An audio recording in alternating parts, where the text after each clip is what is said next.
নমস্কার বন্ধুরা, অন্তরাস কিচেনে সকলকে জানাই স্বাগত।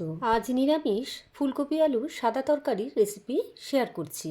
নতুন বন্ধুদের স্বাগত জানিয়ে আর পুরনো বন্ধুদের পাশে থাকবার জন্য ধন্যবাদ জানিয়ে শুরু করছি আমার আজকের রেসিপি।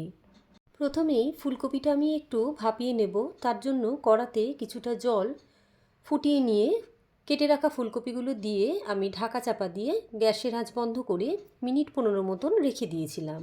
এবার জল থেকে খুব ভালো করে জল ঝরিয়ে তুলে ফুলকপিগুলো সরিয়ে নিলাম। এবার কড়াতে 2 থেকে 3 চামচ মতন সর্ষের তেল গরম করে নিয়ে ভাপিয়ে নেওয়া ফুলকপিগুলো দিয়ে পরিমাণ মতন নুন দিয়ে মিশিয়ে নিয়ে এবার আমি হালকা করে ফুলকপিগুলো একটু ভেজে নিচ্ছি। দেখুন, ফুলকপিগুলো আমি হালকা করে ভেজে নিচ্ছি, খুব বেশি কড়া করে কিন্তু ভাজবার দরকার নেই। ফুলকপিটা আমার ভাজা কিন্তু হয়ে গিয়েছে। এবার আমি কড়া থেকে ফুলকপিটা তুলে নিচ্ছি।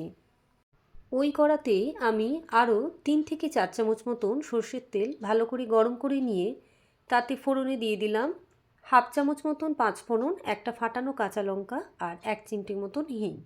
ফোড়নটা হালকা ভেজে নিয়ে এবার কেটে রাখা আলুর টুকরোগুলো দিয়ে দিলাম। সাথেই দিয়ে দিচ্ছি 1 চামচ মতন আদা থেতো করে নেওয়া। একটা টমেটোকে আমি গ্রেট করে নিয়েছি, সেটাও দিয়ে দিলাম পরিমাণ মতো নুন আর চিনি। এবার সবটা আলুর সাথে ভালো করে মিশিয়ে এই মিনিট 5-7 মতন আমি আলুটাকে খুব ভালো করে কষিয়ে নিচ্ছি।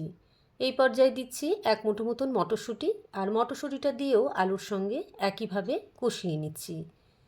দিচ্ছি 1 থেকে 1.5 বাটি পরিমাণ জল। জলটা দিয়ে আলুর সঙ্গে বেশ ভালো করে মিশিয়ে নিয়ে আমি ঢাকা চাপা দিয়ে মিনিট 15 মতন আলুটা নরম হতে দিলাম। ঠিক মিনিট 15 পর ঢাকাটা আমি খুলে নিচ্ছি। আলুটা আমাদের মোটামুটি নরম হয়ে এসেছে। এই পর্যায়ে আমি মিশিয়ে দিচ্ছি আগে থেকে ভেজে তুলে রাখা ফুলকপির টুকরোগুলো। ফুলকপিটা দিয়েও আলুর সঙ্গে বেশ ভালো করে নেড়েচেড়ে মিশিয়ে নিয়ে আমি একটা ঢাকা চাপা দিয়ে মিনিট 5 মতন ফুলকপিটা আলুর সাথে মজতে দিলাম। ঠিক মিনিট 5 পর ঢাকাটা খুলে নিয়ে মিশিয়ে দিচ্ছি 2 থেকে 3টে চেরা কাঁচা লঙ্কা, কিছুটা ধনেপাতার কুচি আর 2 থেকে 3 চামচ মতন কাঁচা সর্ষের তেল। সবটা খুব ভালো করে মিশিয়ে নিলেই তৈরি হয়ে গেল কিন্তু আমাদের আলু ফুলকপির সাদা তরকারি। রেসিপিটা কেমন লাগলো অবশ্যই কিন্তু কমেন্ট করে জানাবেন। আশা করছি কিন্তু আপনাদের খুবই ভালো লাগবে। তো বন্ধুরা, ভিডিওটা যদি ভালো লেগে থাকে তবে লাইক করবেন, শেয়ার করবেন আর আমার চ্যানেলটা সাবস্ক্রাইব করে আমার পাশে থাকবেন।